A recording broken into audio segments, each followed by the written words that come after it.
You're listening to the SojuTalk Nation Podcast, episode 10. On today's episode, we discuss ROSÉ's single album, talk about this week in music, state of the nation, and preview Kingdom. So sit back and chill with friends. You're listening to The After Show with the SojuTalk Nation.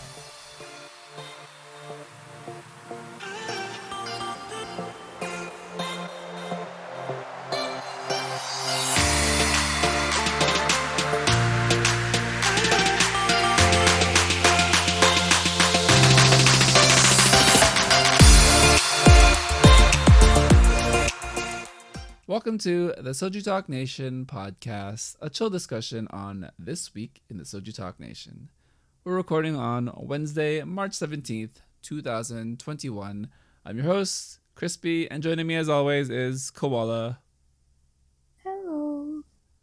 Hi, Koala. How are you? Not the best condition I've been. So I hear you're sick. Or at least you've got some things that ail you. Ailments? Ail you? Is that a thing? What? I don't know. Why are you asking the German? I definitely don't know. What is English? So some announcements right at the top of the show. Koala will not be joining us this week. Wow. Let's try that again. Announcements. Koala will not be joining us next week. She has exams and we'll be busy with schoolwork. So we will wish her all the best luck while she gets her life together and does well in school. Right? Let's hope I don't F up English class again. Yes, English. Perfect. Your native language, apparently. Totally.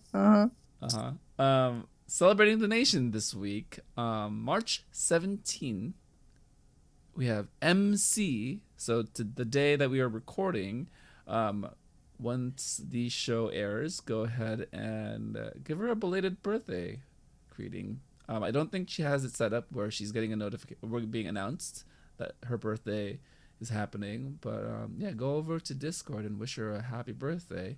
She's been a really big part of the K-Drama Club and just hanging out and watching Hotel de Luna with us and chatting with us about different shows. So yeah, it's been really nice getting to know her over the past few months a little bit deeper and just about our similar interest.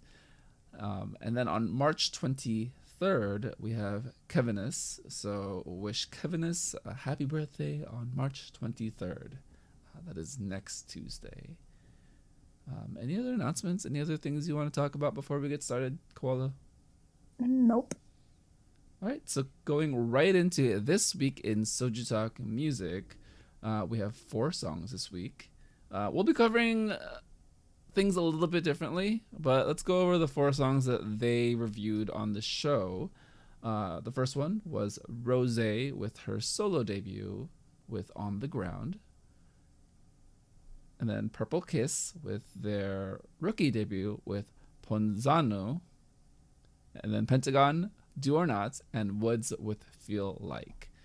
So the title of our episode this week is ROSÉ's R Review. So her single album, which is 2 songs. We are going to talk about both songs this week.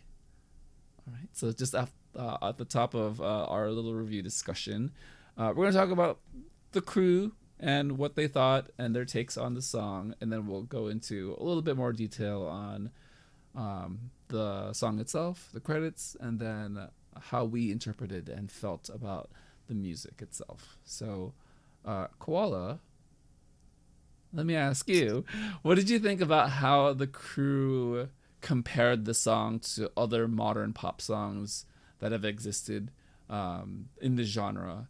And how do you feel like they interpreted kind of the intention of the song? So I honestly don't listen to like the Western pop music that much anymore, so my knowledge is really limited.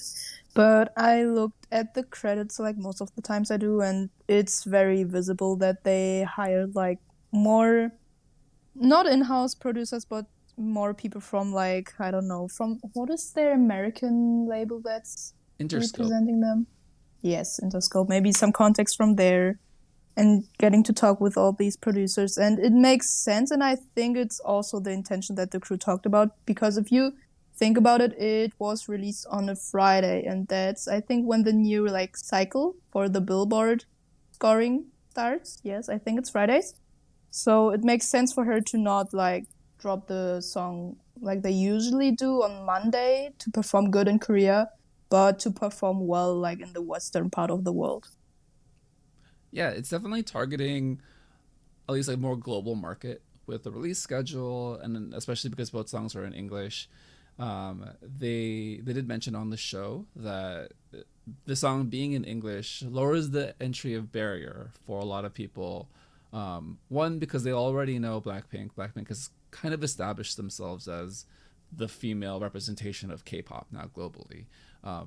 So now ROSÉ coming in with a solo, very highly anticipated, not just within the K-pop community anymore, now very much a global, I guess, consciousness to their music and the genre and kind of the country, kind of more now of a focus on the country. I did want to ask about a couple of the Western pop comparisons that they made on the show. So they mentioned Lewis Capaldi, Broods, Churches, Taylor Swift, and Avril Lavigne. I know you just said that you don't keep up with modern pop, but can you at least see or at least make the connection with this genre of music over the past decade, and how this acoustic electronica translates to what ROSÉ was accomplishing with On the Ground? I think the whole like theme and the whole sound just really worked out well in the end. That makes sense.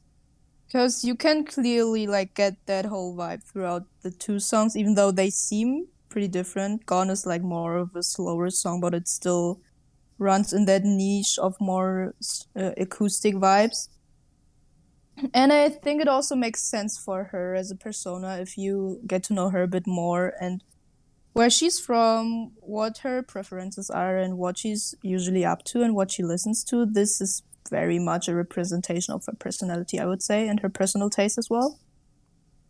Yeah, and I thought what Anita said on the show was interesting, that the solos are trying to do something a little bit different from the Blackpink more K-pop focused sound, but still like connected, right, to what you think of Blackpink. Because then Warren then said that yes, there's a little bit of an experimentation with the sound, but he could also definitely hear this as a Blackpink song. So yeah, just any final thoughts about what the crew thought about On the Ground specifically, whether it was the music video or the song itself? I gotta say that she really did look gorgeous. Yes, so many outfits. My gosh. I remember sending you like, I think it was an Instagram post about, I think back in January when someone was talking about that ROSÉ was carrying around like a whole wardrobe for shooting something, and it makes sense now. Right? She just, man, the wardrobe budget was out of control. First of all, she just had like a million different outfits, a lot of different styles. Everything beautiful, everything gorgeous. I mean, there's not much you can say about just like the aesthetic and the look that she achieved in this music video. I really want that album now. Yeah, I mean, it's one of those like very nice like keepsake albums where it's a nice like cornerstone piece to where Blackpink are in their journey as far as musicians and kind of their influence across music.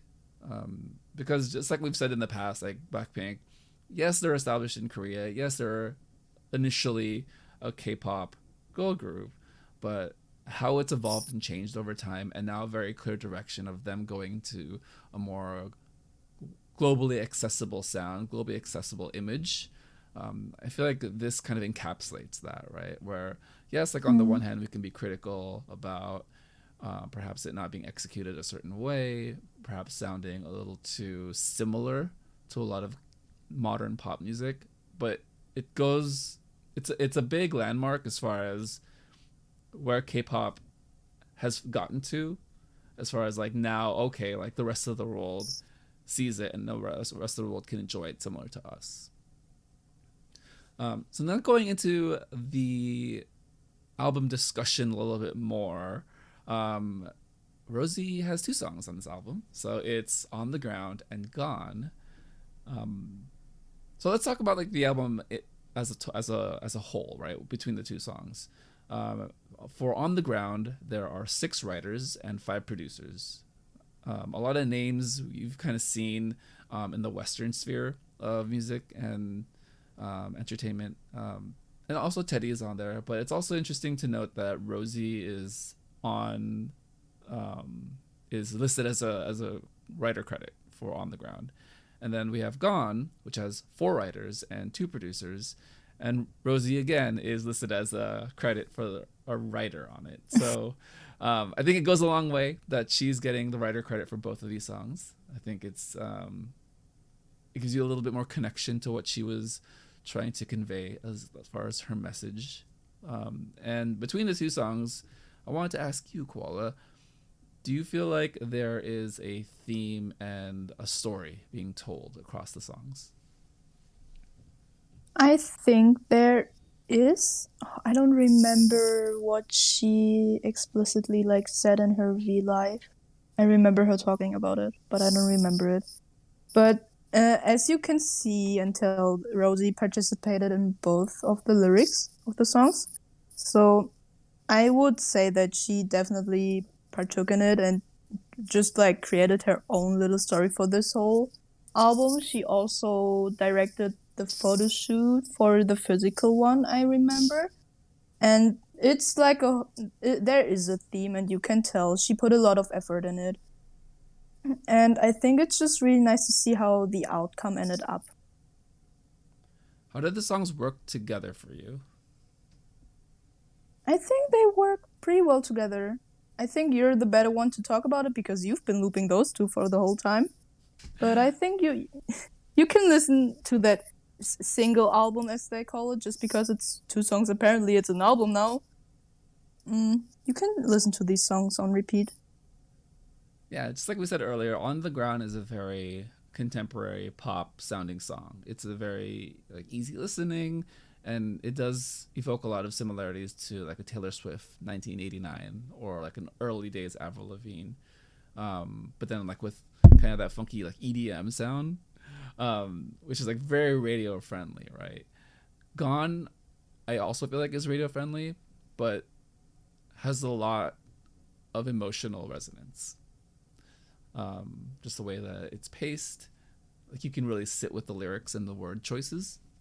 And for me, like you said, like I've looped both songs for the past 5 days. I'm still not tired of them. I mean, that's probably also because I'm a big fan, but I can say that it's very easy to listen to. And like you said, like just understanding her journey, because we are K-pop fans and the journey is such a big part of being a fan of the artist and being part of the community and being part of the world. It all feels like it's coming together for her in a really nice like coming of age story type of way.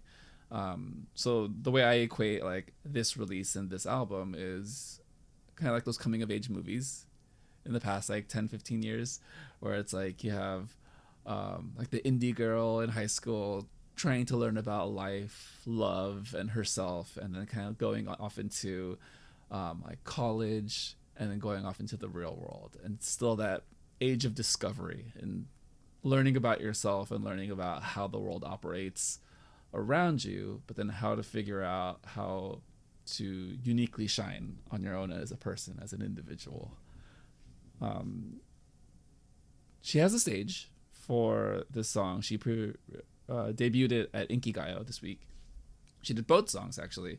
I wanted to ask you about the choreo and what you thought about the Flora section, because the song title is On the Ground, and also kind of like the camera movements, because it did feel like there was a lot of emphasis on the different angles and different cuts between sections. And how do you feel like that added to your experience for the song?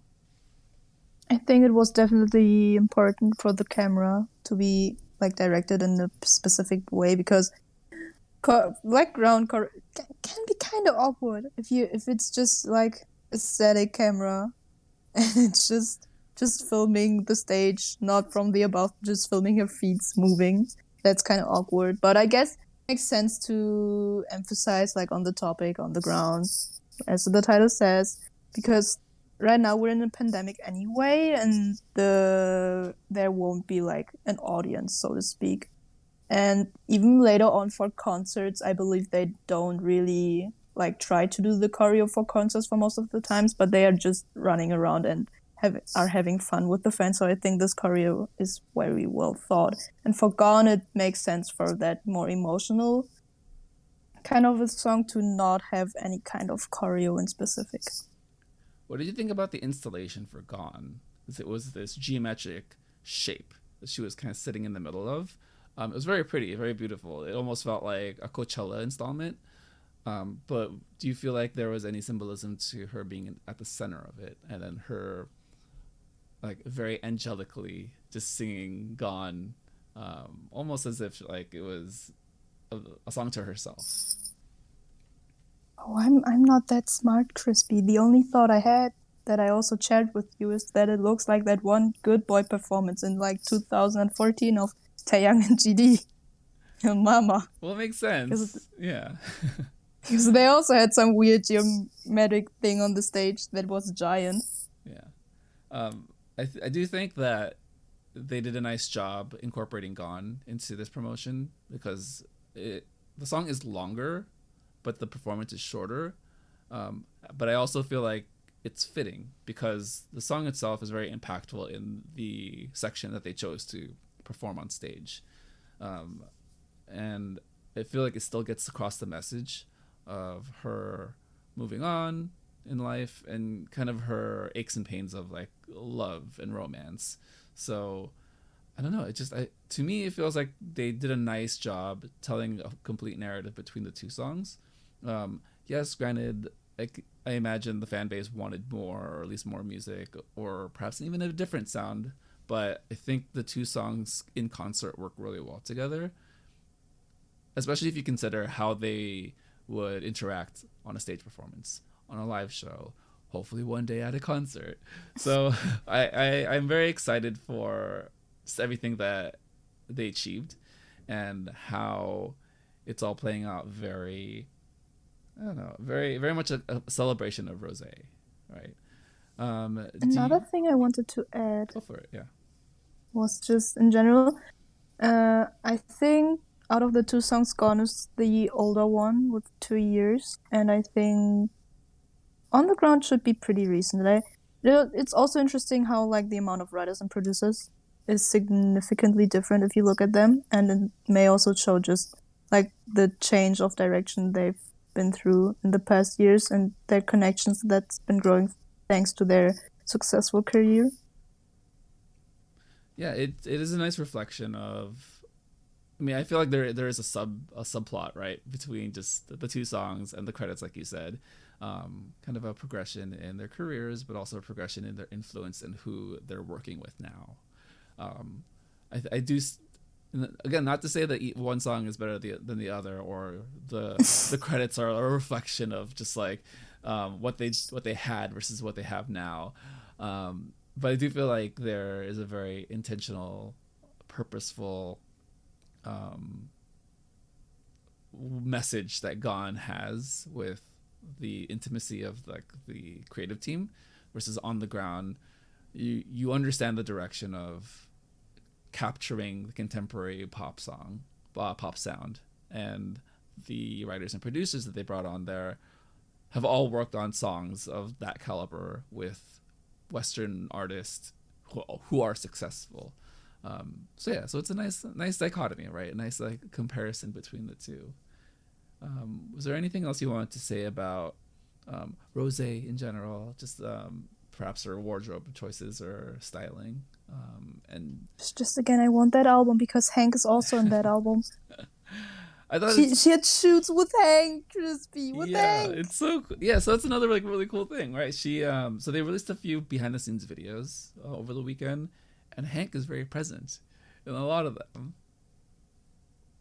And I think it's just really cool that she brings him to the set, and she, um, I don't know. This is sound too cliche. She's just a normal girl, just kind of like trying to live her life, but is this like international sensation who is just like so well known now globally.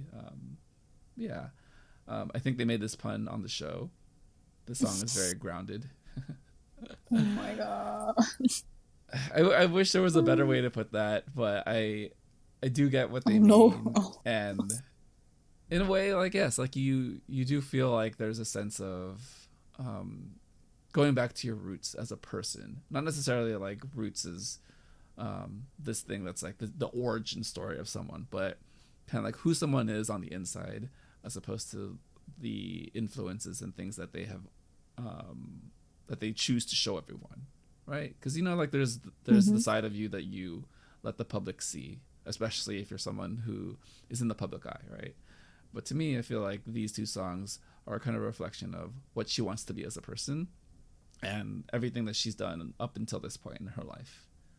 Granted, she's only 24, but still, like we all have our journeys, and it's all very important that we acknowledge our histories, right? Everyone has a unique history. Any closing thoughts on our little review for Rosé's single album? Let's pray we do the next one in like a couple of months for Lisa. Please don't delay it. Please. Couple months, couple years, who knows? We don't have time. You're old. Yes, it just I need this music before while I can still enjoy it, I suppose. Yeah, just like looking forward to, and you know, we joke that Lisa's song solo will be in a few years, but if you kind of look at the timeline of what YG has accomplished musically in the past, I don't know, They are year? like, it's been really steadily. Yeah, it's been really steady. Constant releases. So as much as we'd like to temper our expectations, they've kind of set the bar now. Expectations. Yeah, Oh no, they've that's actually, a mistake. They've, Oh no. they've unfortunately reset our expectations, and now we're kind of hoping for a regular release schedule for music from them. No. I don't God know if damn that's a good or bad thing, but hopefully it's hopefully we just enjoy the ride. All right, so that was our review for Rosé's single album R. Yeah, as you can tell, we are big YG fans and we are big Blackpink fans, and we are absolutely big Rosé fans. So hoping the best for her career moving forward. Now moving on to the rest of the songs this week at the SojuTalk Nation. We had 3 in contention for the Soju chart. We'll go over them relatively quickly and with less detail, but the first one is Purple Kiss with their debut single Ponzona. Ponzono? Ponthana? Yeah. It's an A. Wait. Yeah, I don't know how to pronounce it. Well, they were on the show they were pronouncing it with the New Jersey accent. I'm not going to do that in fear of offending anyone. Oh my god. Doug can, because he's from that part of the East Coast. But so the song, the crew made a comparison that it has a G-Idol vibe with a Mamamoo melody with the Billie Eilish like breakdown. How do you feel about that comparison? I didn't get Billie Eilish, I didn't get Mamamoo, but I did think of G-Idol. Yep, same here. I think, I'm telling you, it's that weird worship theme that they had for Oh My Girl, where they also had like a ton of people just surrounding the group dancing. And there's just the same theme here, where they're surrounding that weird dude with horns at the end of the MV. Telling you, it's that creepy vibe. Yeah, it's the gothic worship, like cult, like vibe. Do you feel like this is beneficial for them, considering the 2 more prominent girl group concepts are either Girl Crush which is like the strong, edgy, kind of cool vibe, or in Weekly's case, I think Weekly's the only example that comes to mind right now, kind of a cute, youthful vibe, where it's like I feel like this is probably the only group in recent memory that has started with gothic, dark worship, and now kind of feel like it's leaning into it as far as like their core concept. I wouldn't say that this gothic theme in specific is like important for them to separate them from others, but I just thought before their debut that they just need something different from Mamamoo. That makes sense, because it doesn't really matter what they would have chosen as long as it's not the same as Mamamoo. That gothic theme is very much different from Mamamoo, so that's a good thing, I guess, to talk to like interest different groups. But I don't know whether that gothic theme in general is like a good idea right now. Maybe it's also just lore and we don't get it, Crispy. Please no lore. Please no lore. I mean, that being said, I do think they've done enough to differentiate themselves from Mamamoo. Visually, I mean, they are a group with more members than Mamamoo, so that's a good start. I mean, that's a very natural way to distinguish between the two groups. And I do think they are consistent with the RBW vibe insofar as their vocals are very on point. Like, you can very much tell that there's an emphasis on vocals and vocal highlights, right, in the song, where it's like, oh, okay, like this is something that is similar enough to Mamamoo where you can tell they're from the same company, but the vibe, the song, the aesthetic, completely different so far from anything we've seen Mamamoo do. Yeah, I think it's a great start. I've listened to the entire album. I do like it. There are a couple songs that I don't. You know what? No, as a whole album, I think I do enjoy it quite a bit. I wouldn't particularly say like I love the album, but I can see the direction they're going for, and there's enough variety in the types of songs that they've decided to do for that album to release. Any closing thoughts on Purple Kiss's debut? Nope. All right, moving on to a boy group, something that you are more of a expert on than I am, so I will lean on you for opinions and assistance here. We have Pentagon with Do or Do Not. Do or not. Not do not. Let's do that again. I'm leaving it in. It's fine. Pentagon, Do or Not. Koala, tell me what you think about the song.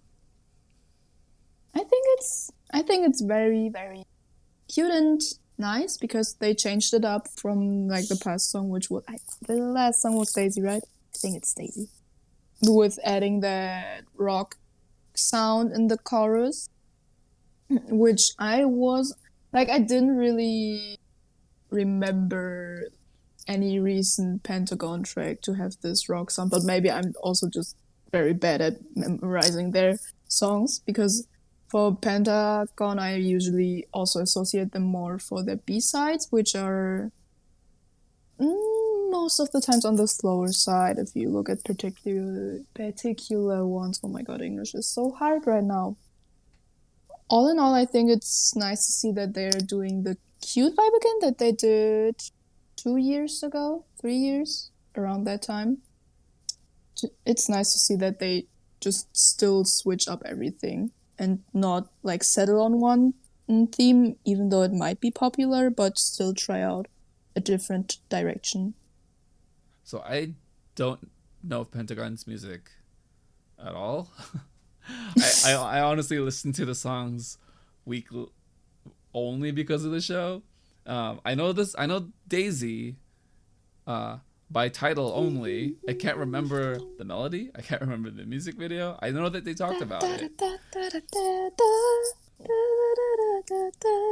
No, like nothing. No, okay, yes. Yeah, no. Sorry, not me. I got nothing. They compared Do or Not to like a Fall Out Boy, bubblegum boy group vibe with a little bit of a band feel to it, because they did have like the guitar and the drums. Do you feel like this is a sound that will become more popularized throughout this year, with boy groups potentially moving in a more youthful direction? I don't really, because it's been a weird development in the past year. We started out with dark, and then we had some mixed retro mixed in just for like 2 months, and everyone was doing that. And then we were back to like not a not a typical like youthful, but like would teen crush be the right definition? Yeah, I I think Teen think Crush is yeah, I think Teen. Oh, I don't know what Teen Crush for boy groups looks like. So if you tell me it's you're Teen thinking of Crush, ITZY. You're yes, thinking of okay. yes, that's all I can think about right now. Yeah, but more in that direction, I would say, because overall, I would think that the cute stuff is kind of over, like the excessive cute concept. There may be like a single releases that will tend to that direction, but I don't think that it will actually like pop off again. But don't take me for my words. Please don't kill me if it's wrong. And everyone starts doing cute concepts. I have nothing against that. Just Yeah, I mean that's kind of yeah. I mean that's kind of how the world works, right? You kind of say one thing, and all of a sudden everything is completely opposite. So, if Koala predicts that we're not having cute concepts, what's going to happen is the rest of 2021 will be all cute concepts. Nice, good job, Koala. Overall, I did enjoy the music video when I watched it. It was not a music video where I completely forgot as soon as it was over. I enjoyed it enough, especially because I watched it, I think, with you and who else was there? I think Doug was there. was it Jacob? Was it Jacob? Yeah, there was a few members from the SojuTalk Nation on Discord, and we were watching the music videos on Monday, just to get prepared for the show. And I gotta say, like it's nice. It's a nice music video to watch together with people because you don't have to completely focus on it, but it's still pleasant enough where it makes your time with them more enjoyable.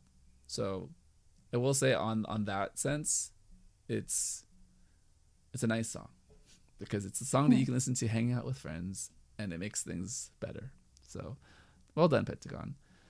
Moving on to the last song this week, we have Woods with Feel Like.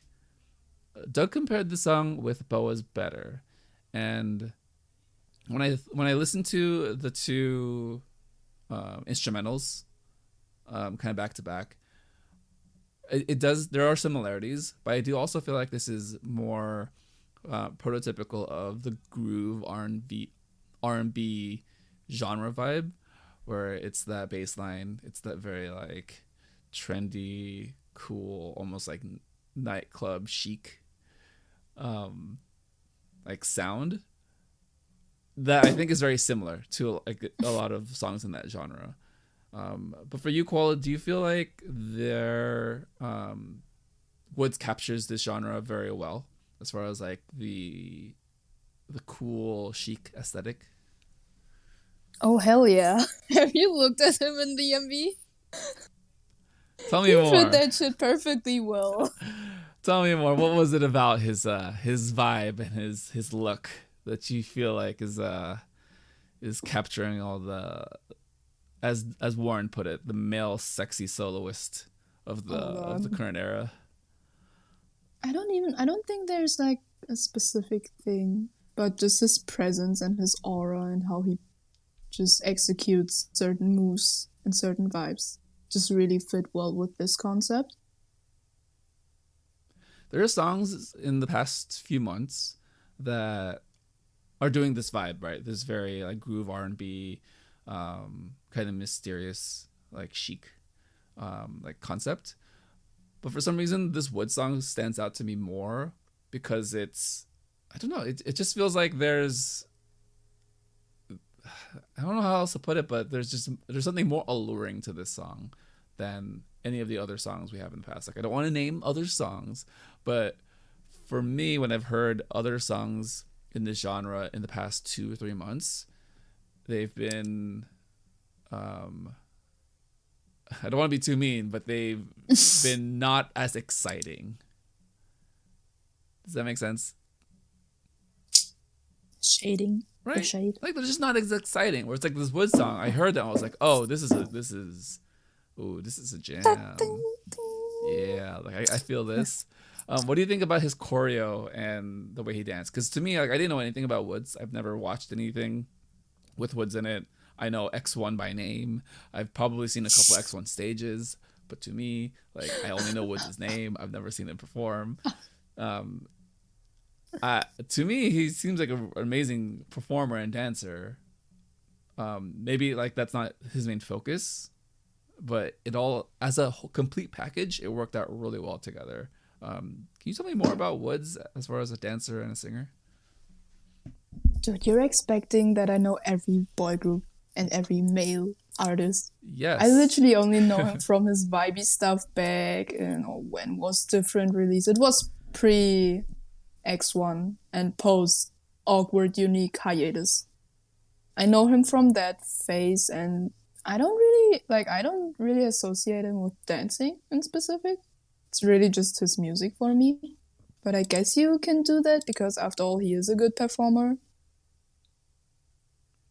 Yeah, and I think that's one thing that stands out to me, and what I feel like is a nice entry point for a lot of new fans,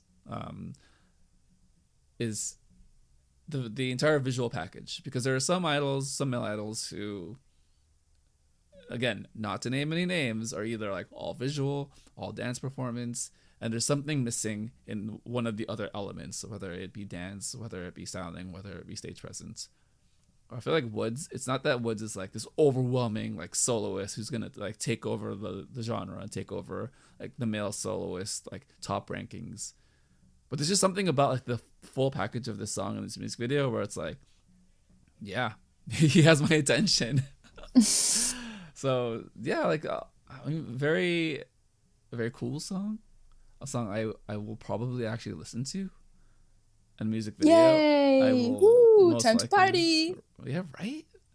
A music video I will most likely watch again. Yeah. Yeah. Amazing, right? Well, there you have it, Koala. You are witness to me enjoying a male soloist more than just the one time I have to watch the music video. So, yeah. Oh, you enjoy some male soloists, Taeyang, Tim, and Bobby.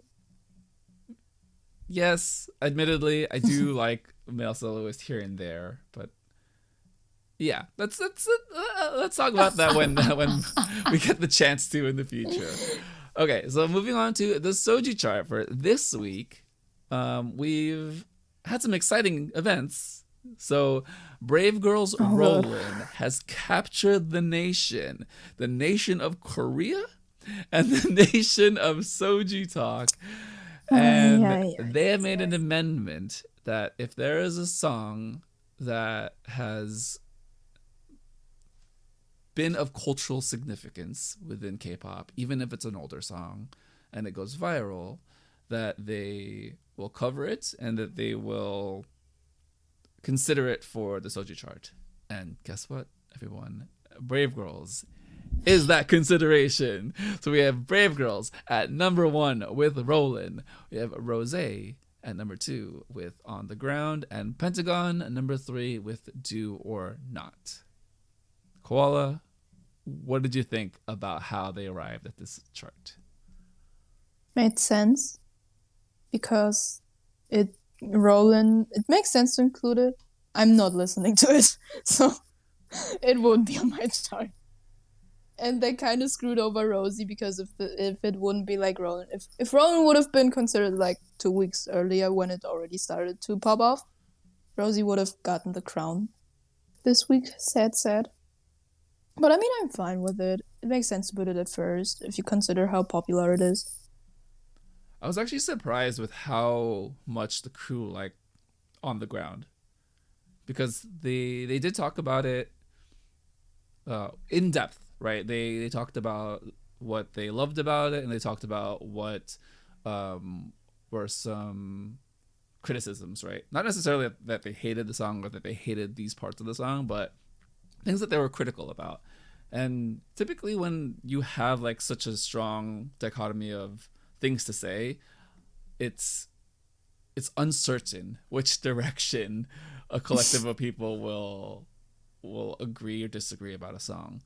But all three of them agreed very heavily that this song would most likely have been number one because they all gave it a number two. It's just Brave Girls Rollin'. It just keeps rolling. So here we are. I think Brave Girls Rollin'. I'm listening to the song, so I have no problem with it being number one. And I think as far as the history books for SojuTalk and the SojuTalk podcast, I think this is an important moment. Again, unfortunately, at the expense of ROSÉ on the ground. But I love both the songs, and ROSÉ is getting accolades globally, so I mean, can I be mad? I really can't be mad. It's like best of both worlds for me. I'm fine. It's not Treasure. Very true. That being said, maybe Treasure will like go viral at some point, please, and then we will come back evaluating. I don't know, going crazy in 2 years. Or they cover some song. It's like a really old YG song, and that goes viral. So you never know. So that wraps up this week in SojuTalk Music. Let us know what you guys think about just everything that went on this week. A lot of music slowly coming out now this year. A lot of things changing. I know Doug had mentioned that it's a little bit slower this year as far as like the big hitting songs, but I do feel like we're in for a turn where we do have IU coming up. We've got what else is coming out? Do you need help? Yeah. Name like one Baekhyun, or two. EXO. Okay. Baekhyun, Okay. EXO. Okay. There you go.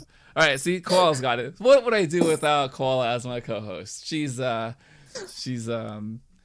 irreplaceable. Let's see how next week will be going, Crispy. Oh man, it's gonna be me by myself next week. Maybe by myself. Who knows?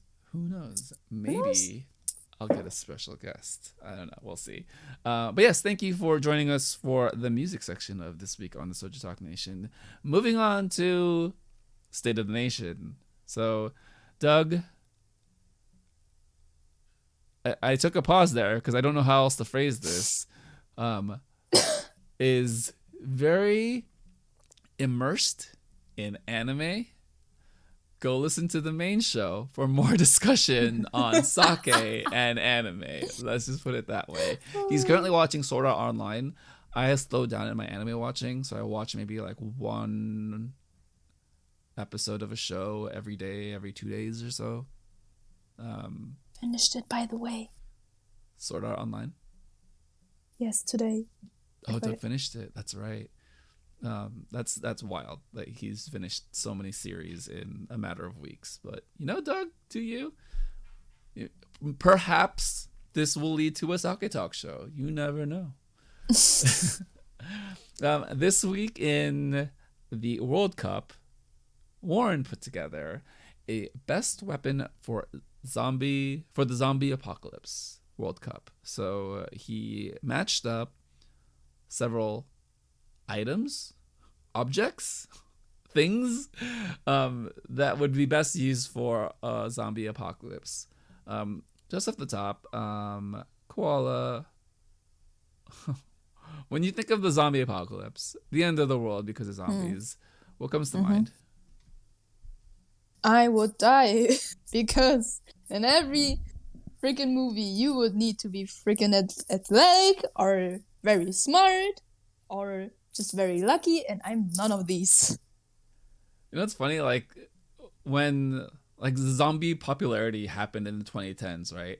Everyone had like these power fantasies of being able to survive and being resourceful. And I remember like at a comic convention, like you would go to a panel, a discussion on like various topics, and there's like writers and artists and journalists and just people who cover this stuff as media, as a profession. And a lot of them would basically say like, no, in the zombie apocalypse, most of us would actually die because no one's that much of a hero.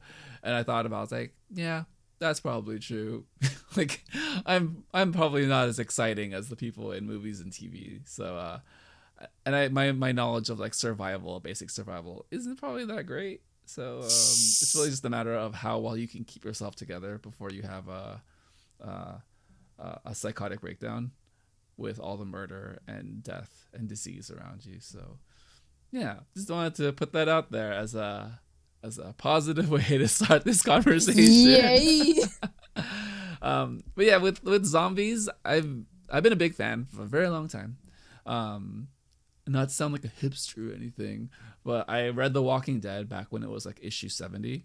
That's when I started, and that was at least 2 years before the show had ever released, and that was before like the big like zombie boom in the 2010s. When did it release? Like which year?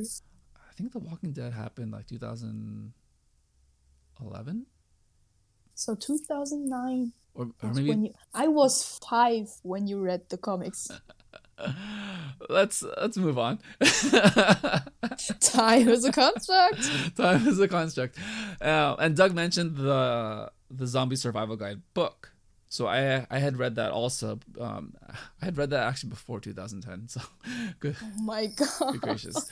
I still have a copy of it. I actually got a copy signed by the author. I met him at a comic convention. He's very nice. He's the son of someone else in Hollywood. He's super like intelligent, and he's made so much money off of everything he's done with zombies in the past 2 decades. The feeling that we need a special episode where you just drop all the Comic-Con stories. I know. Maybe we should have what would it be called? I don't know. Nah, like a Comic-Con, like a nerd talk show or something.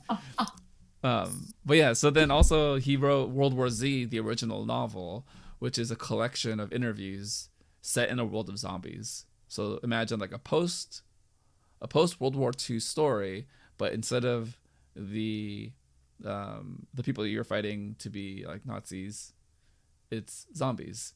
So it's actually a far more serious book than the movie played out to be. The movie played out to be like his action adventure zombie story.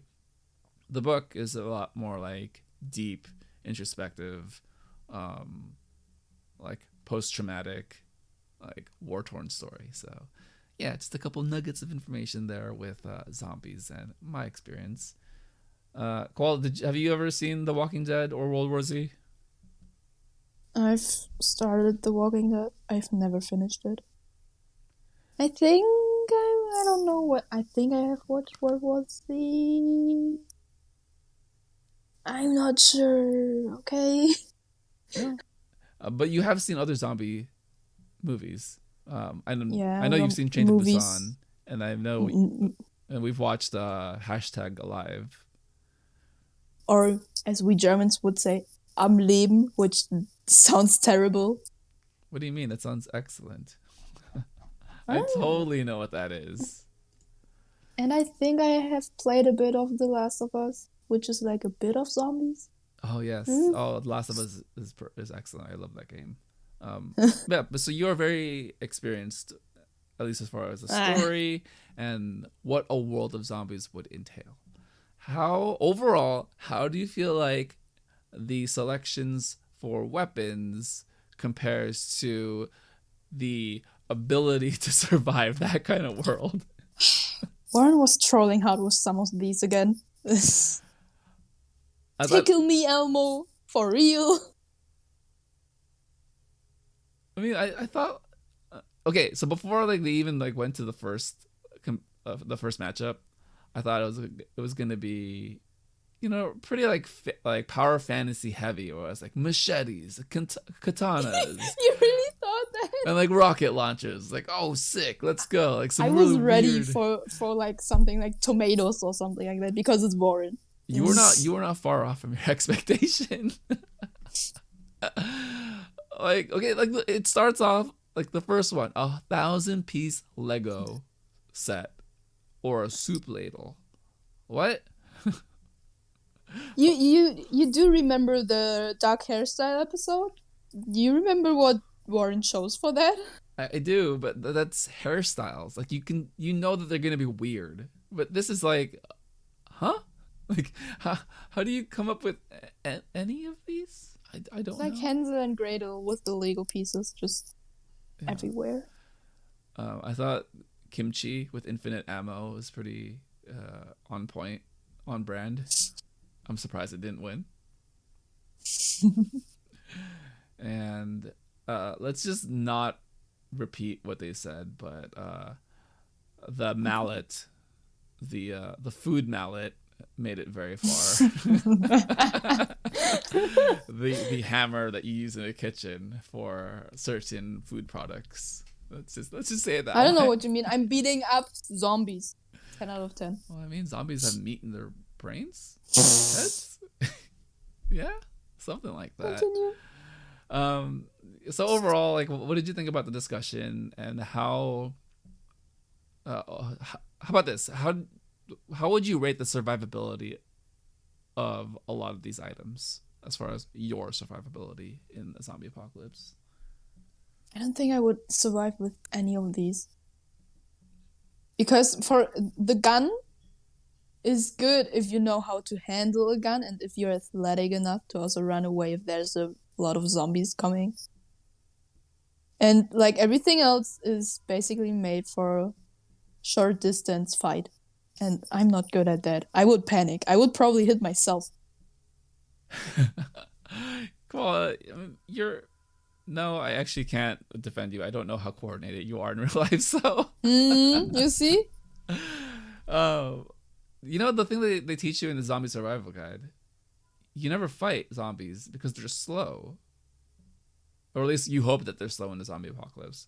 So your best resource is actually just to move. And you don't have to move fast. You just need to like power walk away. You're saying we're fucked if the zombies are like actually super fast? If they run, yeah. But then again, like in certain movies, when zombies run, they have a certain... They can only expel that much energy to run for a certain period of time, and then they just die. So it's but like we it's movies. We never know. Maybe our zombies will be flesh-like creatures. Okay, I mean, now we're bringing zombie science into this. I'm not an expert. I'm sorry. So you never know.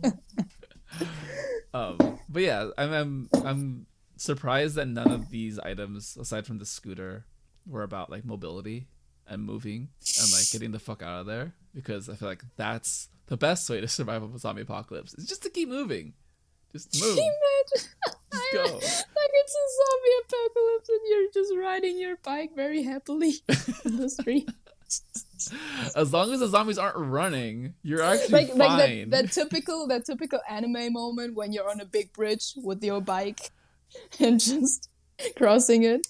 Oh. And then like the sunset like hits the water. Yes. Sparkles. And just in the back of the screen you will be able to see like a bunch of zombies. A horde of zombies just following you. Yeah. Well, that's like the Walking Dead zombies, right? They shamble is how they describe it. They don't actually run. And most stuff for mobility is like not usable for a greater period of time though. Like a car, dead. Yeah. Because you don't have fuel anymore. Yeah. A bike, kind of dumb. Because obvious reasons. A bike is perfect. The scooter, also kind of dumb. What? As long as you don't need to power it, you could just move and like push yourself. Aren't you like exhausted at some point? Well, you build up your cardio. That's what you need. And if you're very unlucky, the bike is also just very bad and it's raining a lot. And you see? So what you mean to say is none of us would survive the zombie apocalypse, regardless of what we had. Yeah. Because even the gun, like probably the knockback alone of the gun would kill me. Surprised you even have experience with the kickback of a rifle or a gun. Have you ever shot a gun? I am not an American, no sir. Okay, just wondering. I don't know what Germany's like. Yeah, Americans, we love our guns. So yes, I have fired a gun in my life. Oh God, help! And that's all I'll say. Oh, that sounds kind of sus. What? Not gonna lie. It's open to interpretation.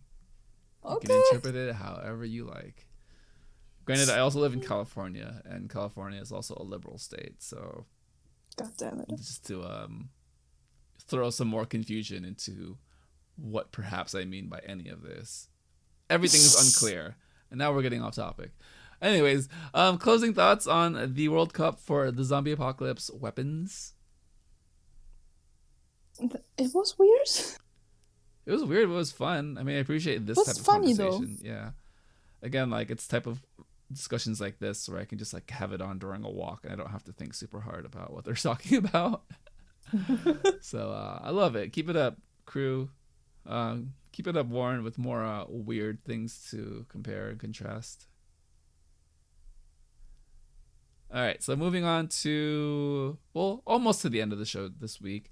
We're going to do, we'll see how long it takes us to get there, but we are going to do a Kingdom preview in this next section. Kingdom is airing on April 1st, so in less than a month from now. And on the server, Doug has opened up a Kingdom channel for all Kingdom discussions. And I think it's very exciting because it gives us a place to focus our discussion and conversation. But it also gives people a place to learn about and keep track of all the Kingdom news, especially a person like me who does not follow boy groups and, would probably miss a lot of the preview promotions had it not been collected in one specific place. No.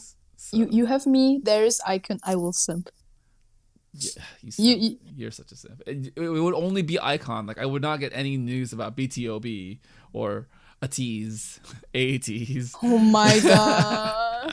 Or the boys or SF9 or Stray Kids. Like I would have to find it everywhere else. You could guess that all these other groups would have similar content. If I can get the teaser pic, the others probably also have one. Yeah, well now it's in one very specific location and I don't have to search for it. Do you actually look at it? Yes, I went through the channel. I mean, there's not much on there right now, so it's perfect for me. So it's like... Okay, so you were saying that you will drop out once the show starts. I mean... I'm going to watch the show. It depends on how invested I'll be with talking about it. But I think... Bobby! I think it's set up really nicely so far. So some details about the show. It is airing April 1st. They've already shot a few things for the show, and I think that will air sooner, if I'm not mistaken. Mm-mm. No? Okay. It aired already, but the stuff that's going to air tomorrow is something else. Got it. Okay. Thank you, Koala. What would I do without you? We're going to find out next week. The host will be SM's Yuno and Chungmin from TVXQ, so SM will be represented as far as the host. And the groups, we have ATEEZ, BTOB, The Boys, Icon, SF9, and Stray Kids. All right, Koala, what is your fandom and level of knowledge for the boy groups aside from Icon? I don't know what you're talking about. I would say I listen to SF9 and Stray Kids the most out of these, and I know like pretty much all of the title tracks of the boys and ATEEZ. I'm not familiar with BTOB. Given that they're probably also the oldest group, and that I'm not that much exposed to them in the present time. Yeah, I mean, it's more or less... No, actually, it's less me, because I only know most of these groups by name. So let's just put that out there. Like, SF9, I know by name. I don't know any of the songs. Like, if you gave me a music video and I recognize the music video in a song, probably. Icon and Stray Kids are the two groups I know the most about, just because Stray Kids had a great 2020. And up until that point, their music was actually a lot more unique than a lot of boy groups. So I did listen to their albums prior to 2020. But again, like I wouldn't have been able to recognize many of the songs. I know one song prior to 2020. How do you pronounce it? It starts with an M. Which? Miro? Miro, yes. I know that song. Which? Yeah, Stray Kids song. So it doesn't sound like you know that song. Well, I don't want to mispronounce it. Yes, and then I know Icon. I know Icon by name prior to 2020, and then things happened. But I like everything that they've done so far, and ATs I know by name. Yeah, I mean I'm just a brand new boy group fan to get into this show. So Discord, the Discord channel, a poll was put up, a survey, with two categories. So one is who do you expect to win, and the other is who do you hope to win. Koala, do you want to read the results, please? So, for the category of expect to win, Stray Kids is on the first place with 60% of the votes. That would be 8 in total? No, 9. I don't do math. You do the math? Is it 9 then? It's 16 entries. You do the math. Yeah, Please, just go by the percent. Make it sound like it's a larger sample size than it is. Let's just go by percent. Yes. Stray Kids had 60%. The boys had 20. Icon had 13.3%.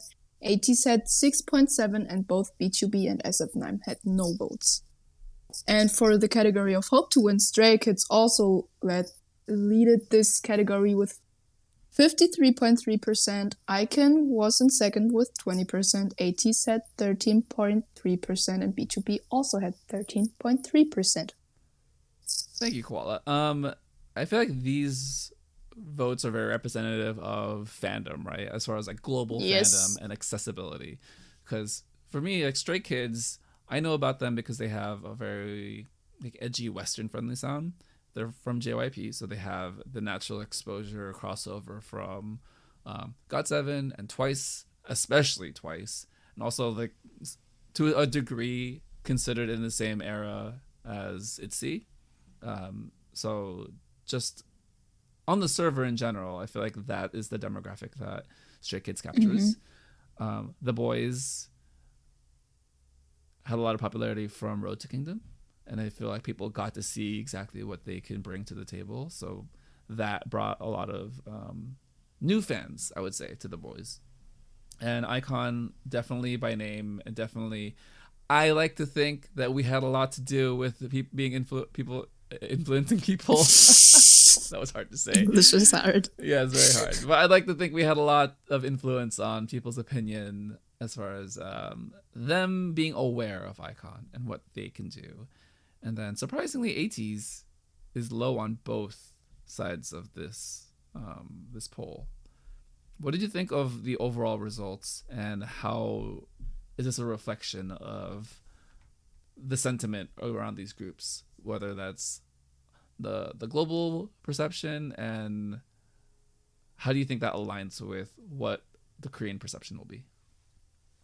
I think in general this doesn't really fit with the global perception, because this is very much our community, as you can tell, because B2B has 13.3%. I would guess that if you ask global fans who they would hope for to win, the minority would say B2B, and more would vote for the boys and SF9, who got no votes in this poll. In general, I can't really tell how Korea would be like, because if you look at the charts, B2B and Icon and the boys would be at the top. But I don't know whether the netizens and like the whole fandom in general would be the same as the general public's interest. Yeah, you make a really good point, Koala. It's hard for us to zoom out and kind of see the kind of global picture and also the domestic picture in Korea of how well these groups are received, right? Because as fans, we follow the charts and we follow to our best ability what is said on the news and how these groups are reported. But we don't have like an intimate experience with the everyday life and the everyday exposure of these groups in Korea. And then also, as much as we like to think we're citizens of the world, we're still a very small community of people that talk to each other, like primarily talk to each other about the things that we love and like. And oftentimes those are going to be pushed in a certain direction depending on the popularity of certain fandoms on the server. And especially like the age of a group, like you said with B2B, where they're a little bit older, they may hit an older demographic, and the younger members of the server may not have any familiarity with them as a group. What are your expectations for the stages, the song selections, and potential remixes and renditions for songs? I don't have any expectations for like songs. I would just guess that it's very performance heavy, given that I would say, except for Icon and B2B, all of them are pretty much performance based. So that's the only guess I would have. I just hope that Icon and B2B can also pull that concept. And in general, even though performances are nice, I would also hope for like just collaborations between the groups with more vocal based songs maybe. I think Queendom was a nice example of, they had a lot of, I mean, it was very like stage performance heavy, but you can also tell like there are certain groups where they're clearly in different eras, right? I would say like Lovelyz felt different from AOA. AOA felt different from Mamamoo and G Idol. And then somewhere in the middle was Oh My Girl. Park Bom being the outlier of it all, where I don't think she participated in any of the performance collaborations as far as the dancing ones, but she was definitely there for the vocal performances. And as much as the Kingdom preview during Mama felt like it's going to be a very performance heavy show, I do think that there is going to be some room for different types of collaborations and renditions. I think one of my favorite performances from Queendom is still when they covered Instagram by Dean. Instagram, right? Instagram. And that was just a complete like art piece installation, or the two perform. Come on, man. I mean, both of the girls were styled in such a way where it's like, oh, they're capturing two different sides of the coin. And it's like, oh, man, it's getting chills thinking about it. Oh, my God. So my hope is that there are going to be more stages like that than just the heavy, performance heavy, choreo heavy, aggressive, like thematic, like battling kingdoms like concept. Just because it's a nice way to like slow things down, I also hope that, but I would say it's not very probable, because if I remember correctly, Road to Kingdom had no vocal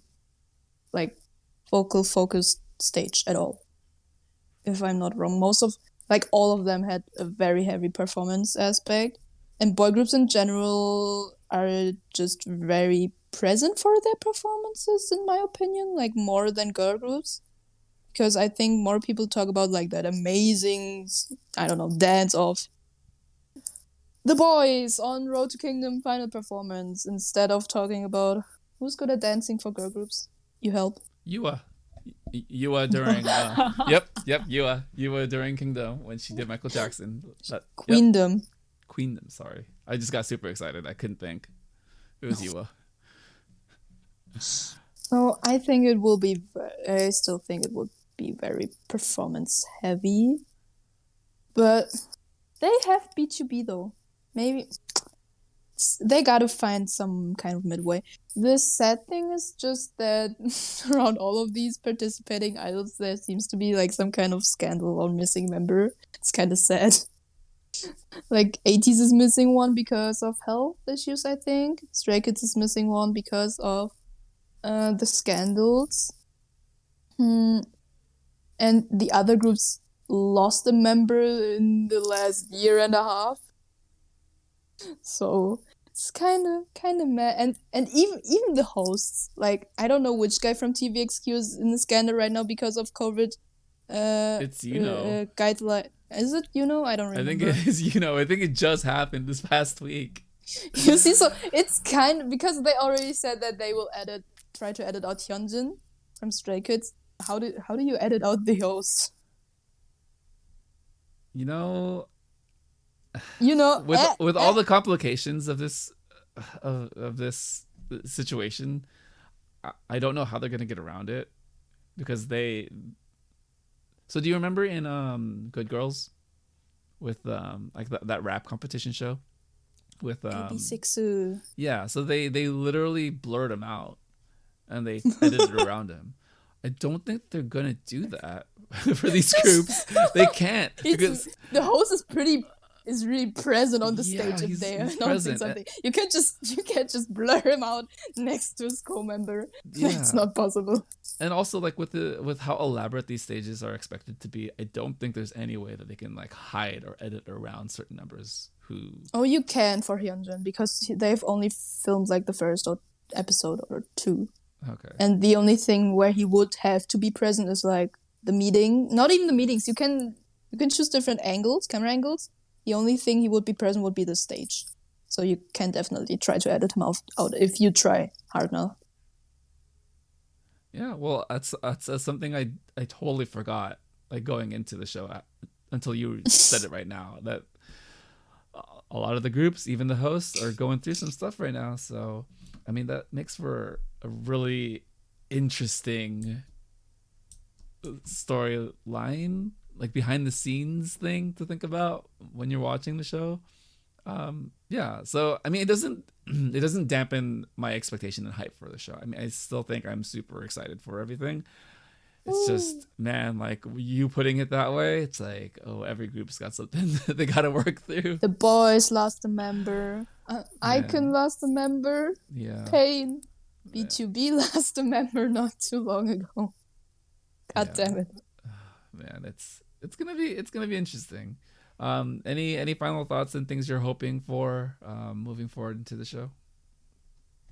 Oh dear God, please, Icon, please get recognition, please. I'm praying. Oh, I just want to see them succeed. Oh my God. Yeah, I hope so too. And honestly, like with them releasing YYY, and then with Bobby's album, Why you mad?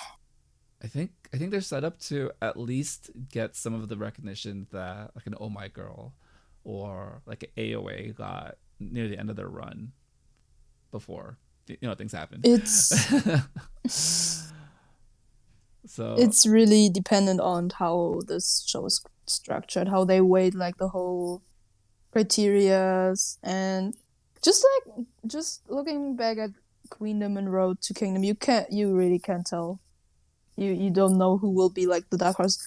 The WM groups though, they both succeeded pretty well in both of these shows. Yeah, I mean, that's one thing we can kind of say with confidence, that both of those groups did really well. And considering one was only Road to Kingdom, hopefully it does bode well for groups like iKON and like BTOB to get that recognition and hopefully be in the public consciousness moving forward. All right, so that closes our Kingdom preview.